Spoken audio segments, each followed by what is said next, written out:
Will be in the East Station prediction for Season 6, Episode 11 of Marvel's Agents of S.H.I.E.L.D.'s Warriors Builder Not Caught Up. So the episode's title was called From the Ashes, which is referring to how Sarge came back to life and he's starting to remember his, past self, I guess.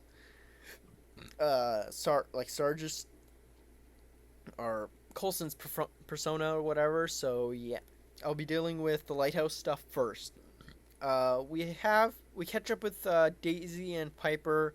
They're trying to figure out where Izel would have taken Mac and Yo-Yo, and you see how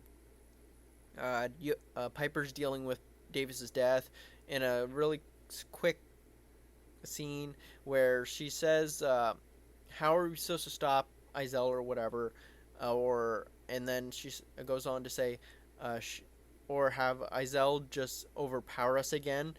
And then you see her look over to where Izel made Davis jump off uh, and die. So yeah, but you have what's called you have Daisy refer to what's happening with another storyline is where who the person that's trying to figure out how to stop Izel is Team Fitzsimmons apparently, and the reason it's called now Team Fitzsimmons is because they added a new group member, their grandson Deke. So yeah, so now they're officially called Fitzsimmons instead of just Fitzsimmons. So yeah, but you see Daisy visit that Team Fitzsimmons. They're trying to figure out how to uh, reverse engineer the sword and or knives or whatever to see if they can figure out how to create more weapons so they can stop Izel. But they're also trying to figure out exactly what exactly is Izel. They had this idea last episode, Fitz did, and they brought it up again here, where they said that they've seen it before with Robbie Reyes with the possession and Ghost Rider stuff. So yeah, I've said in the last episode, I don't believe they're just gonna randomly bring up Ghost Rider to defeat uh, what's called Izel. It just seems it would be kind of random, but I will talk about that in prediction area. So yeah, uh, and you have May and Daisy confront each other because they have different ideas of how to handle the Sarge situation. And May mentions that she wishes that Coulson was still alive to remind Daisy of the days that she was her SO, referring to basically the last time she was technically her SO was season 2, because the between season 2 to season 3 she's had this transition to a more of a leader aspect, so she didn't really need an SO after that.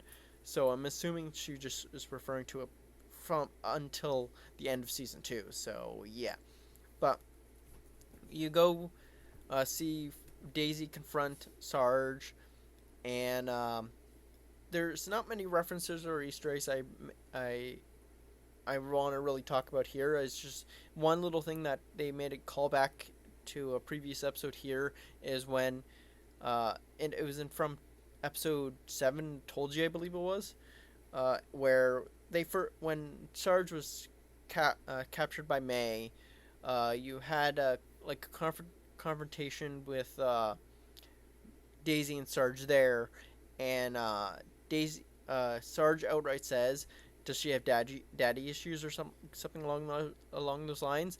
But Sarge outright says it to Daisy's face this time and says, she has daddy issues." So yeah, but after the scene, she storms out. She visits Fitzsimmons again, or Team Fitzsimmons again, and Simmons points out that she has a pattern of running away, of not dealing with her traumas and death and whatnot. She lists off after Lincoln's death, she ran away from Shield. After Coulson's death, she didn't want to be in the lighthouse because it kept reminded her of Coulson, so she wanted to get up and go right to space and try to find Fitz, so she didn't have to deal with opening the letter and being reminded that Coulson died a year ago. So yeah, which she referred to later on in the episode. But the one thing I don't understand completely is why Simmons gave the example of after she gained her powers in season 2, because she never, unless I'm misremembering it, is she never ran away from her powers. She wanted to tell the team that she had powers. It was Fitz who was was trying to hide the fact that she had powers, but she did go along with it. But then the only time she actually did run away, once she revealed that she has powers to the team, they decided the best option was for them to basically lock her up, in a sense, in the retreat, the cabin that Banner built, and then after that, Shield went to go attack Sky, so she had to run away, and it wasn't her doing. Like, it wasn't her. Like, she didn't want to run away. So I don't understand why Simmons would have brought that example up. Comment down below if you know why, because I can't think of any reason why she would have brought that example up in this situation. So yeah. But Simmons brings up that I've recently been reminded that it doesn't do any good to keep things bottled up, referring to the whole demon Simmons in the box of inescapable. And you see a little glimpse of Fitz's reaction. Not really a reaction, just him turning around to look at Simmons, I guess, in a way. But I took it as he's still not over the fact that he was tortured by that demon Simmons. So yeah, and I don't think anyone would, because that is horrifying. So yeah, but once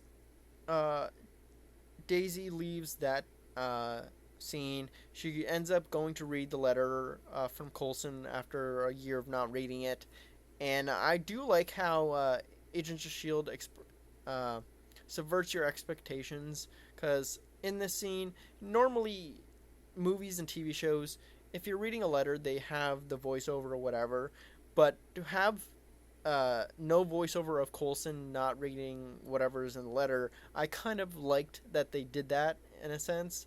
It's because it's special for Sky or Daisy, so we don't have to really know what it actually is and involves. So yeah, but she visits Sarge again after that, and you think you're gonna have a tender moment between Sarge and Daisy after Daisy reading the letter, but again, Shield's writers subvert your expectations of that, but instead she decides to kill him. And once he wakes up again, he starts remembering more and more things, and some of them I'm not 100% sure what's really going on. Is that you see these three hooded figures with necklaces that were representing the monoliths. I'm not 100% sure why exactly what that's supposed to mean or whatever. But then for a very quick second, I'm not 100% sure who saw it, but someone on Twitter saw it, and I had to go rewatch the episode and slow down the video because I never saw it the first time. But for a very quick second, you see a glimpse of a monster. I'm not sure if that's supposed to be what Sarge is supposed to look like, because that thing is a bit horrifying to witness. So yeah, and then you have later on you have a confrontation between Sarge and Daisy, but you have Daisy or Sarge mention something that catches Daisy off guard, where he says, "Kill me, Sky," which since Sarge has a bit of Coulson's memories, it would make sense he would know the name Sky, but it just seems kind of random that he mentioned it. So you see that Daisy's now going to flip uh, toward towards May's side, thinking there may be a bit of Coulson in him, even though it's not really Coulson because Coulson died a year ago. So yeah, but uh, you see, you hear another line that Sarge says is, "You've always been capable of more than you think," which is basically the same thing that Coulson says in the 100th episode to Daisy. So, but I'm not 100% sure the phrasing of it, so I'm not going to mention it. But it is a very similar phrase that Sarge says. Sarge says that Coulson said in that 100th episode, which is kind of good writing because that would basically be the last memories that Sarge would remember because that was when he was recreated. So yeah, but you have Fitzsimmons, the team Fitzsimmons, finally figure out how to stop Izel in a way, and I'm not 100% sure the science behind it or whatever, but it's basically a tuning fork. But they've come up with ideas or whatever, this idea to find out how to create something to stop her. But Deke has this reference to wanting to use belt buckle as a design for this weapon that they're going to use, which is a reference to his gravitonium belt from season 5 that was actually used for this actual monolith or gravitonium device. So yeah, that was kind of cool. And you have uh, Daisy and uh, Daisy and May talking, and you have this line where Daisy says he's looking for somewhere to belong, and all Coulson wanted was for us to care for each other. And this reminds me of something that one of the producers says about how the series is going to wrap up, and it's all about found family. So I'm assuming they're talking about Sarge actually staying, and it's not going to be a full time Coulson. So you're going to see a bit of a different dynamic between the two. Not like it's not going to be like father and daughter, I guess, in a way. But I wonder exactly how they're going to approach that relationship if Sarge doesn't gain all his memories back by the time Patrick Tutik leaves. So I'm assuming he's going to leave by the end of the season. But yeah, and there were kind of other references. I'm not 100% sure if they're actually references or not, but people are saying it's a possibility. And those are Endgame, like Avengers Endgame references. But there was one person said, I don't know who said it, but it says not even a blimp. Trying to find Mac and Yo-Yo. But then May mentions that the plan that Daisy has, she says, I don't think that was the end game of killing him and whatever.